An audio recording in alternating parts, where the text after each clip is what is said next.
Egunon. Un tribunal de Birmania condena a Suu otros 3 años de cárcel por fraude fiscal.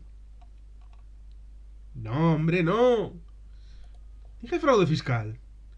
Fraude electoral, que es todavía mejor, ¿verdad? Pues para alguien... A ver. Vamos a concretar. Para alguien que no sepa nada de Birmania, es ese país que tiene formalmente capital en Rangún, que formaba parte del Raj británico, que fue tomado por Japón en la Segunda Guerra Mundial y que luego, pues, los Suu formaron parte del ámbito de la independencia y de la forma de república que obtuvo el país, revuelta, revuelta, hasta que finalmente hubo un golpe militar y estuvo en manos de los militares. En el año 90 hubo unas elecciones que ganó realmente Aung San Suu Kyi, y que, bueno, pues digamos que a los militares no les gustó mucho y la cosa terminó un poquito mal, hasta que, bueno, pues le acabaron dando el premio Nobel de la Paz y aquello pues siguió un poco estable, a pesar de que sobre la capa superficial de estabilidad tenemos un país donde hay un montón de zonas como taifas, por decirlo a alguien que entienda la realidad del pasado español, alguien que comprenderá la diferencia ataca las regiones en determinadas zonas, que van de aquí para allá, un lugar donde hay un gobierno oficial. Es curioso porque sería lo más parecido a Somalia. ¿Quién pensaría en Birmania en una Somalia asiática? Pero ahí está, esa circunstancia. La relación posible de Occidente para con Birmania es más del pasado. Los británicos desaparecieron de allí. No tienen ya el contacto que tenían antiguo. Los que tienen mayor ámbito comercial con Birmania son China e India, que por algo pues son los contendientes más próximos. India como país más poblado del mundo y China como el segundo país más poblado del mundo.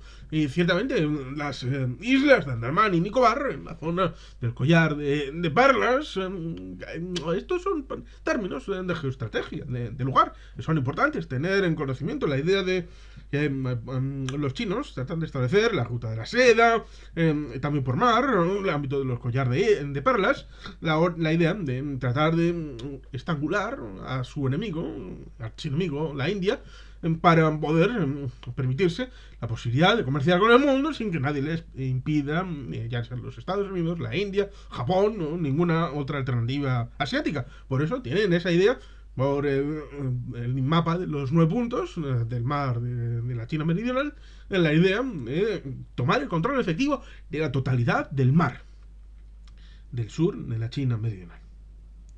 Pero eso, la India, si controla y lo hace porque tiene soberanía en ellos las islas de Andaman y Nicobar, entonces podría hipotéticamente cortarle el tráfico hacia el Índico y a través del Índico establecer el corte comercial para China.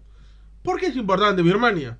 Birmania es importante porque está dentro del marco del Océano Índico y es un posible lugar donde controlarlo en una vía férrea o de carretera desde la China continental a través de Birmania y un puerto en la zona cercana a Rangún, poder establecer un ámbito para ir a través de ahí por el Índico y por lo tanto romper el hipotético bloqueo de la India.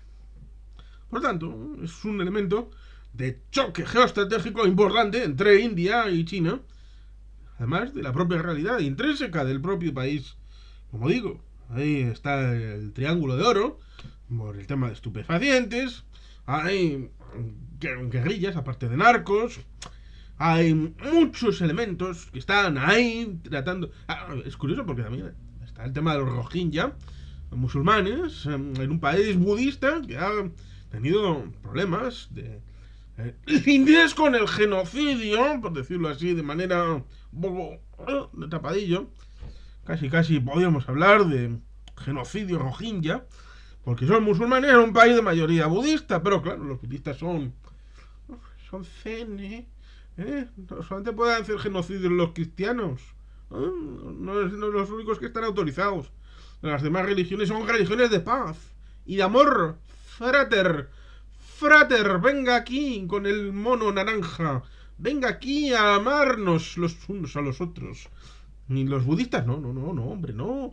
Los budistas son gente bien, no pueden matar a nadie, y menos en masa, hombre, no. Son gente... ¿Cómo van a ser nazis los budistas estos de Myanmar? No, de Birmania, de este país tan simpático y alegre. Hombre, no puede ser. Pues pasa eso, en el que ha habido dimes y diretes, lugares de adaptación, lugares donde la élite militar, golpista, ha tratado de establecer un modo para acceder, porque en esa dificultad de estado, descompuesto, pues tener el control, incluso para la cuadrilla militares que gobiernan, pues evidentemente necesitan una serie de ingresos que no reciben, porque está el comercio bastante malito, y por lo tanto necesitarían ampliar con el ámbito asiático y occidental. Por tanto, en algún momento les interesó tratar de establecer una capa externa de pseudodemocracia, pero siempre teniendo un porcentaje, creo que el 25%, de asientos en la Cámara Legislativa directamente designados por ellos, por los militares. Y por lo tanto, aunque ganara Suu Kyi por una mayoría abrumadora, siempre estaría controlado, porque nunca podría tener una mayoría suficiente para hacer cambios reales en la estructura política, socioeconómica y todas estas cosas. Por tanto, cuando en el ámbito de los Rohingya, para vergüenza del mundo, una premio Nobel de la Paz, aunque luego tendríamos cierto primer ministro etíope haciendo la guerra en el Tigray contra los Oromo, ¡hala, venga! Vamos a hacer la guerra, como si no fuera tradición en los premios Nobel de la Paz. Venga, vamos al combate, venga. Como, ojo, los papas, en realidad, en la época del siglo XV, XVI, no tendrían que estar retratados con la túnica y la mitra, no, tendrían que haber sido retratados con su auténtico atuendo de diario, que era la cota de mallas, la coraza y el casquito, porque iban, como Julio II, venga, vamos a la guerra, sargento Alencibia, venga, vamos para la guerra, vamos para allá. Así que, ojo, cuidado con la pintura y la realidad del personaje, tanto en el pasado como en el presente, Pues digamos que pasaba que tenían la idea de hacer una lavado cara, sí, ciertamente. Rambo 4 fue en Myanmar y fue una balsa de aceite, ¿verdad? Pues maravilloso, todo paz y amor, como suele ser una película de Rambo, ¿no? Con Sylvester Stallone, por supuesto que sí.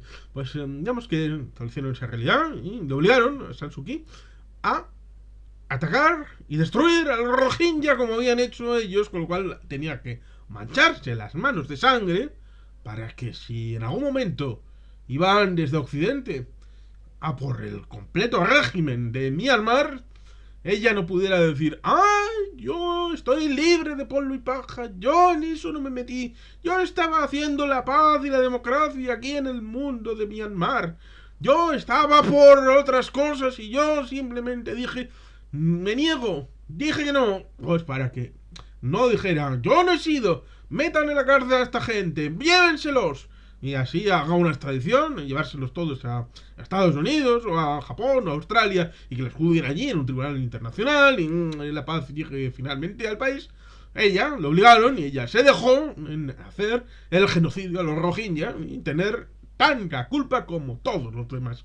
Y aún así no se fiaban de ella. No se fiaban de ella hasta el punto de que la volvieron a meter en la cárcel en un golpe de reciente factura. Ese en el que había una señorita en una gran avenida, en un extremo, haciendo su yoga matutino, y detrás venían la fila de tanques, y ella sin inmutarse, ¿aquí qué pasa? Que están poniendo una música rara, pero bueno, no pasa nada, me adapto a la música y llego haciendo aquí mis cosas matutinas para la tonificación del cuerpo y poder tener aquí un tipín maravilloso, estupendo. Y por lo tanto, pues ahí siguió la cosa. Pero digamos que la metieron otra vez, y durante mucho tiempo ha estado no en encarcelamiento duro, sino en esto de cárcel domiciliaria, estar en tu casa pero no puedes salir de ella. Y digamos, pasa eso, que cuando uno tiene la seguridad de que no le va a pasar nada y que, bueno, un poco como Juan Carlos de Borbón y Borbón, ¿verdad? Hace 30 años cuando dijo, a tomar por culo, venga, yo soy el que manda, yo puedo hacer lo que quiera. Va, Marta Jayán, dinerito, Suiza, ¿no? Echar a Sabino Fernández Campo, estar con el señor Conde, todas estas cosas que pasan. Pues en Birmania no solamente echaron a San Suu Kyi del poder, no solamente le metieron encarcelamiento domiciliario, sino que además dijeron que ella era la que había hecho fraude electoral. Ella. Que dices, es alucinante, es increíble que en esta proyección, lo que se dice en psicología, proyección, el criminal y el que ha hecho auténtico fraude fiscal, electoral, militar, económico y en todos los órdenes, fraude de todo, acuse, fraude electoral, a Suu Kyi, a la que le han obligado a meter las manos en la sangre, tratar de masacrar a los Rohingya, si es que aquí todavía queda alguno, y además mantener esa circunstancia en un país que, como digo, está fragmentadísimo.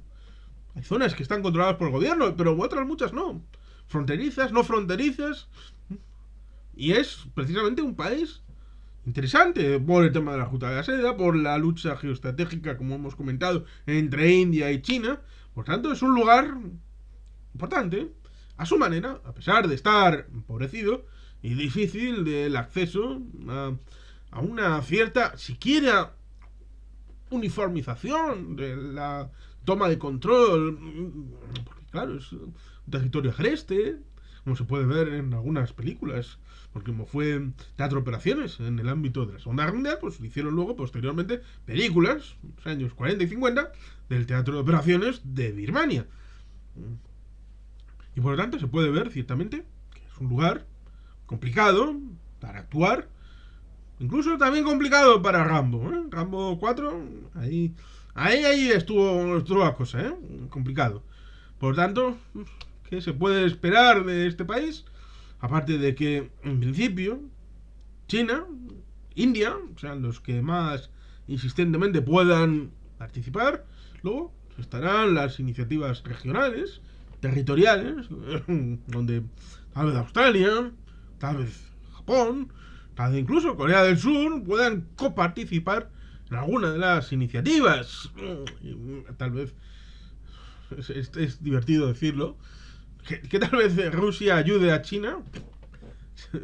Si Rusia no puede ni ayudarse a sí misma a atarse los zapatos, ¿cómo va a ayudar a otro? Pero bueno, estas cosas que uno tiene que decir respecto a que, por un lado, está el conflicto interno, la diversa pluralidad de controles dentro del país, las confrontaciones internas dentro del aparentemente todavía primer partido de oposición al régimen, a pesar de que formalmente en algunos momentos, como el Guadiana, ha formado parte de el seminuevo régimen de democracias y libertades, a pesar de que, como eso, pasó recientemente, hace no mucho, ese golpe en el que la cosa retrocedió en la idea de volver a un régimen puramente militar y donde pues le volvieron a meter en prisión domiciliaria a Suu Kyi y de acusarle eso de fraude electoral, que es alucinante, pero bueno, estas cosas pasan, suceden. Que sea absurdo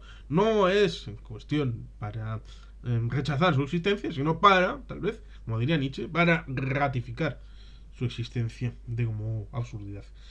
Y por tanto, ahí tenemos esa circunstancia política interna de Birmania, difícil, complicada, en el ámbito de gobernabilidad, de territorialidad, también complicada, y pieza, como digo, importante para la geoestrategia del sudeste asiático, en donde las piezas están cogiendo forma y fondo para el posible choque de trenes con respecto a la idea de que se están dando cuenta muchos de los países que unidos van a tener que posicionarse frente a una China que ya ha perdido la primera posición en cuanto a país más poblado, ahora es India, pero sigue queriendo tener la preeminencia como potencia regional y aspirar doblegar la cerviz a Estados Unidos como potencia mundial. Por tanto, el desafío sigue estando presente. Y por tanto, veremos qué pasa dentro de Birmania y de Birmania para con el resto del tablero y juego regional en el sudeste asiático. Y volviendo al inicio, pues deseo lo mejor, por supuesto, para los Rohingya y que puedan seguir viviendo en su propio país, porque es su país. Y por supuesto, los Rohingya serían como los... ¿Qué pasó en las Alpujarras? En el reino de Felipe IV, si no recuerdo mal. ¿Eh? Busquen en la historia, ¿eh? Buscar en la historia porque algunos españoles van a lanzarse a decir un montón de cosas y hay ejemplares dentro de la historia de España respecto a los Rohingya en versión patria. Ojo, cuidado con la historia, ¿eh? Ojo, cuidado con la historia. Y por supuesto eso, su patria. Los Rohingya son birmanos y merecen respeto por parte de su patria. Y por supuesto que la democracia, la igualdad, la libertad libremente asumida, si es su voluntad por parte de los diferentes pueblos de Birmania, pueda finalmente asentarse sin tutelas ni tutías, como diría Manuel Fraga. Y en la región, estabilidad es el mejor deseo que se le puede hacer. Y sin más, es que ricasco, agur urabat, beti helpien.